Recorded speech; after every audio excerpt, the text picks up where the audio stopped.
Single dad helps a biker, not knowing she's a billionaire in disguise searching for love.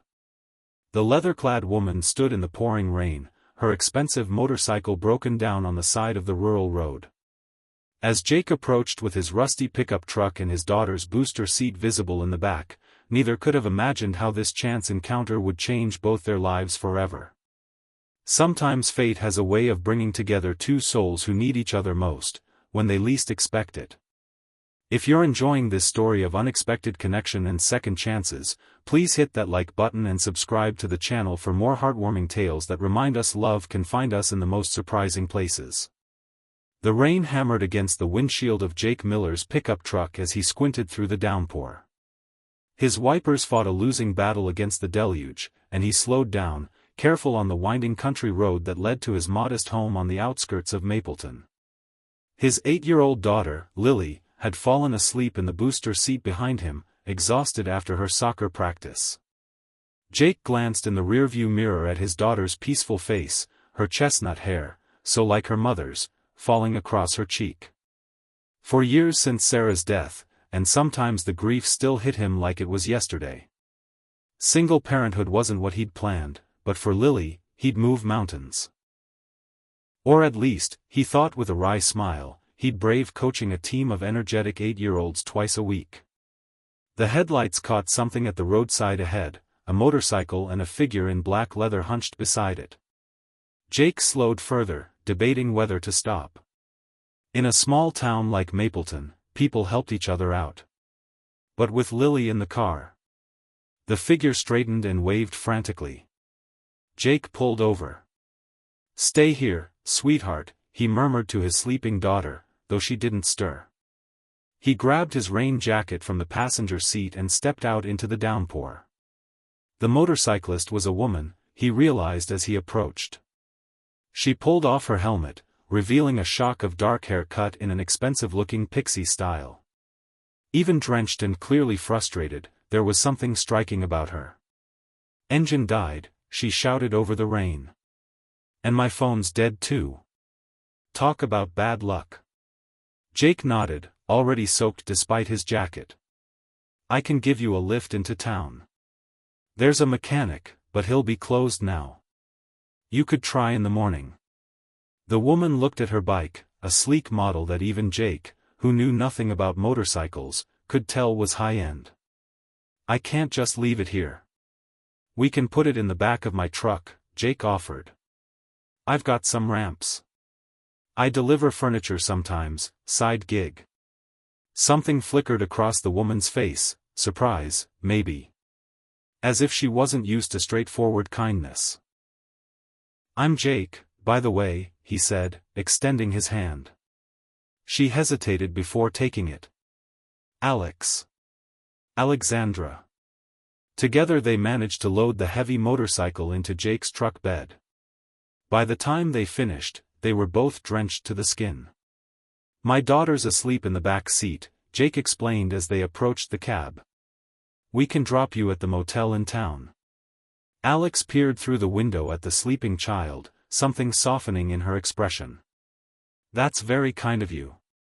As they drove toward town, Jake noticed Alex taking in his truck's worn interior, the children's books scattered on the floor, the soccer ball rolling in the footwell.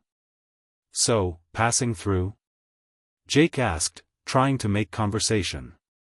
"Something like that," Alex replied, her voice cultured but guarded. "Taking some time away from everything." Jake nodded, not pushing. Everyone had their stories. "The Pinewood Motel is basic but clean," he said as they approached the town limits. "Not many options in Mapleton, I'm afraid." Alex was looking out the window at the rain-slicked main street with its handful of shops, most already closed for the evening. "Is there anywhere to eat around here?" Jake checked his watch. "Diner closes at 9. We could make it if you're hungry. Lily and I haven't had dinner yet either." He wasn't sure why he'd suggested it. He didn't make a habit of dining with stranded strangers. But there was something about Alex that intrigued him. A mystery he couldn't quite put his finger on.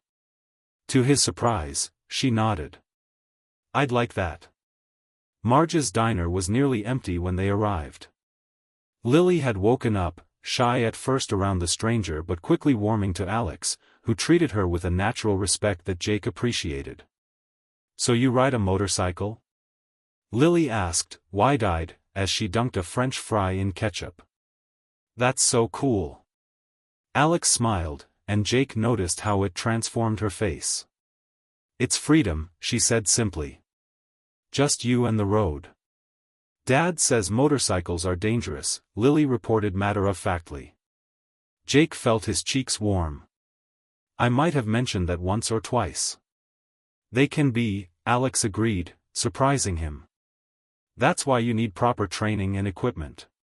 She winked at Lily. "And why you should listen to your dad." As they ate, Jake found himself sharing more than he'd intended, about his carpentry business, struggling but surviving, about raising Lily alone since Sarah died of cancer, about their small house that he was slowly renovating. Alex listened intently, asking thoughtful questions. About herself, though, she remained vague. Something in finance. Based in New York.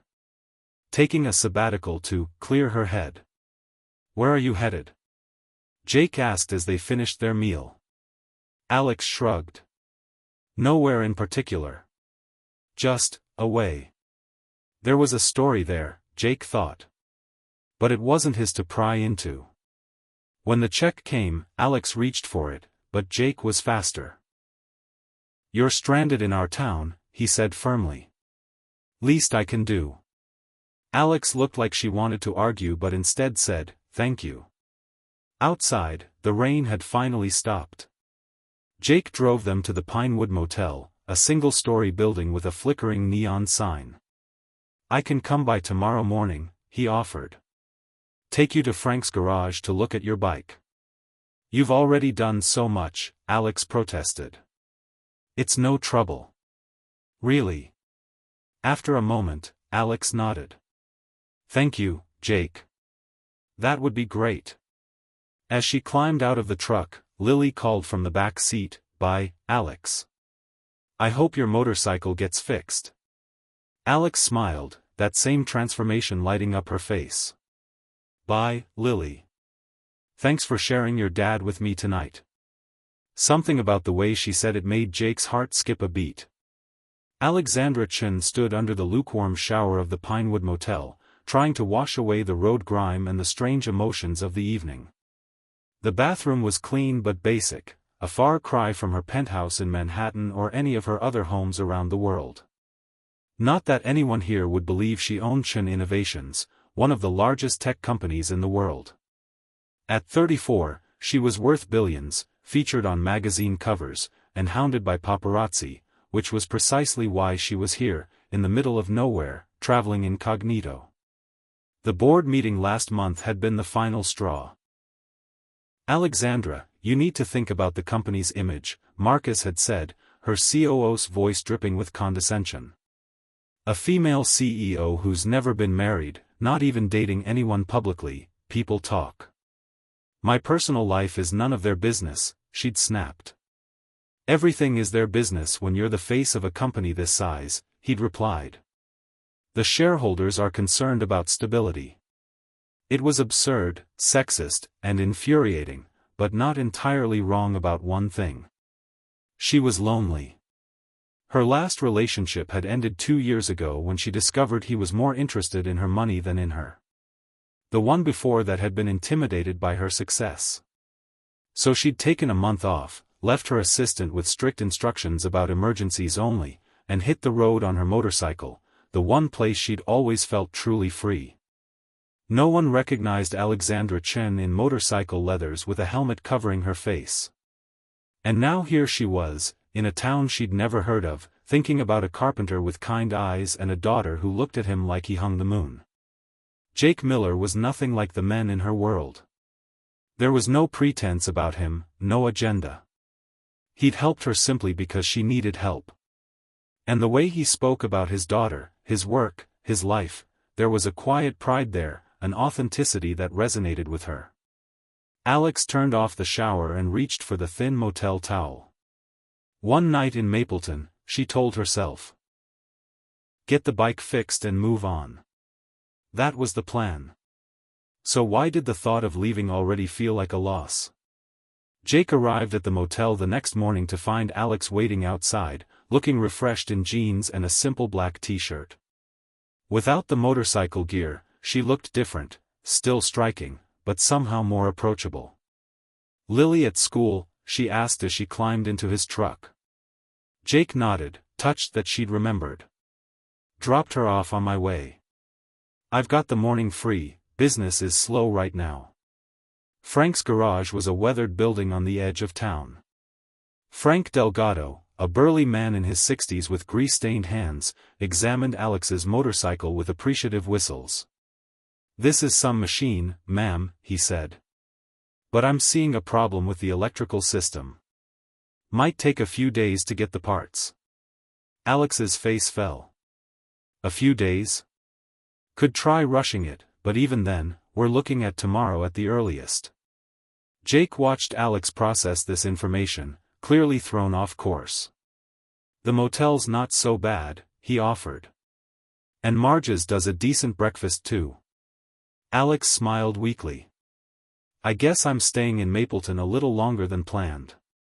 After leaving the motorcycle with Frank, Jake hesitated before asking, do you want a tour of our metropolis? Won't take long, I promise. To his surprise, Alex laughed, a genuine sound that made something warm unfurl in his chest. I'd like that. They spent the morning walking through Mapleton's modest downtown, the small library where Lily spent Saturday mornings, the community center that hosted everything from senior bingo to teen dances, the park with its ancient playground equipment. It's peaceful here, Alex commented as they sat on a bench, watching ducks paddle across the small pond. That's one word for it, Jake said. Some might say boring. No, I mean it. There's something real about this place. Jake studied her profile. You don't find that where you're from? Alex was quiet for a moment. In my world, everything's about appearance, positioning, strategy. Even relationships. She turned to him. Do you know how refreshing it is to have a conversation where no one wants anything from me? There was something vulnerable in her question that made Jake want to protect her, though she hardly seemed like someone who needed protection. For what it's worth, he said carefully, I think anyone who knows you just as Alex, not whatever role you play back home, is getting the better deal. She looked at him then, really looked at him, with an intensity that made his breath catch. For a moment, he thought she might say something important, but instead, she glanced at her watch. What time do you need to pick up Lily? 3 o'clock, Jake said, checking his own watch. But I should probably get some work done before then. I've got a commission I'm behind on. What are you making? A dining table for the Hendersons. They're celebrating their 40th anniversary next month. Alex's eyes lit up. Could I see? Your workshop, I mean. Jake hesitated. His workshop was attached to his house, a personal space he rarely invited strangers into. But Alex wasn't exactly a stranger anymore, was she? Sure, he found himself saying. It's nothing fancy, but I'd be happy to show you. Alex hadn't expected to be so impressed. Jake's workshop was a converted garage beside a modest but charming craftsman-style house. Inside, the space was organized with the precision of someone who took their craft seriously. Tools hung in careful arrangements on the walls, wood in various stages of preparation was stacked neatly, and in the center stood a half-completed table of rich cherry wood. This is beautiful, Alex said, running her hand along the smooth edge. You're very talented. Jake shrugged, but she could tell he was pleased. It's just something I've always loved doing. Working with my hands, creating something that will be part of someone's home for generations. Alex thought about the disposable nature of so much in her world, the constant upgrades, the planned obsolescence that drove her industry. That's a wonderful legacy. Jake showed her his process, explaining how he selected the wood, his design philosophy, the joinery techniques he used that required no nails or screws. His passion was evident in every word, every gesture. "Sorry," he said eventually. "I'm probably boring you with all the details." "Not at all," Alex replied honestly. "It's fascinating. And it's obvious you love what you do." Jake smiled ruefully. "Love doesn't always pay the bills, unfortunately. Custom furniture is a tough business these days. People want cheap, quick solutions. But there must be a market for quality craftsmanship," Alex said, her business mind already turning. "Have you thought about targeting higher-end clients? Or creating an online presence?" Jake laughed. "My website is basically a Facebook page that Sarah set up years ago. I'm not exactly tech-savvy." Alex bit her tongue to keep from revealing her expertise. "Well, maybe you just need the right marketing." Before Jake could respond, they heard the front door open and slam shut. "Dad? I'm home. Mrs. Peterson let me out early because of the assembly." Lily appeared in the workshop doorway, her face lighting up when she saw Alex. "You're still here. Is your motorcycle fixed?"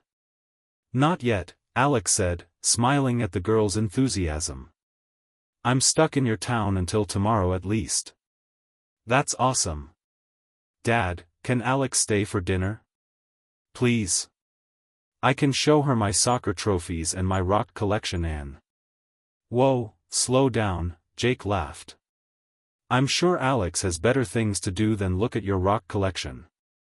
"Actually," Alex said, surprising herself, "I'd love to see your rocks, Lily. And dinner sounds wonderful, if your dad doesn't mind." Jake's eyes met hers, warm and curious. "We'd be happy to have you." Dinner was simple, spaghetti and meatballs that Jake and Lily prepared together in their small but functional kitchen. Alex offered to help, but they had a routine, moving around each other with the practiced ease of a team. "You can set the table," Lily instructed, handing Alex 3 mismatched plates. "Dad says guests should relax, but I think everyone should help." "Wise beyond your years," Alex said, taking the plates. As they ate, Lily dominated the conversation with stories from school, her soccer team's chances in the upcoming tournament, and detailed descriptions of each rock in her collection, which she'd insisted on bringing to the table. "This one's my favorite," she said, holding up a ordinary-looking gray stone. "It doesn't look special, but when you put it in water, all these colors appear. Dad says it's because the water changes how we see it." "Sometimes things aren't what they seem at first glance," Alex said, catching Jake's eye over Lily's head. After dinner and dishes, which Alex insisted on helping with, Lily dragged her to see the rest of their small house. It was modestly furnished but full of personal touches, photos everywhere, handmade quilts, furniture that Alex now recognized as Jake's work. It felt like a home in a way her various properties never had. "And this is Mom," Lily said matter-of-factly, pointing to a photo on her bedside table. A beautiful woman with Lily's chestnut hair smiled back at them. "Dad says she's watching over us from heaven." "She must be very proud of you," Alex said softly. Lily nodded seriously. "Dad gets sad sometimes, but he tries to hide it." "Do you get sad too?" The directness of the question caught Alex off guard. "Sometimes," she admitted. "Everyone does." "What makes you sad?" Alex considered how to answer. "I guess, sometimes I feel lonely, even when I'm surrounded by people." Lily thought about this. "Dad says that's why family is important. But he gets lonely too, I think. He needs a friend who's not a kid." She looked at Alex hopefully. "Maybe you could be his friend?" Before Alex could respond, Jake appeared in the doorway. "Bath time, Lily. Stop interrogating our guest." "We're just talking," Lily protested, but she obediently gathered her pajamas. "Sorry about that," Jake said as they left Lily to her bath. "She doesn't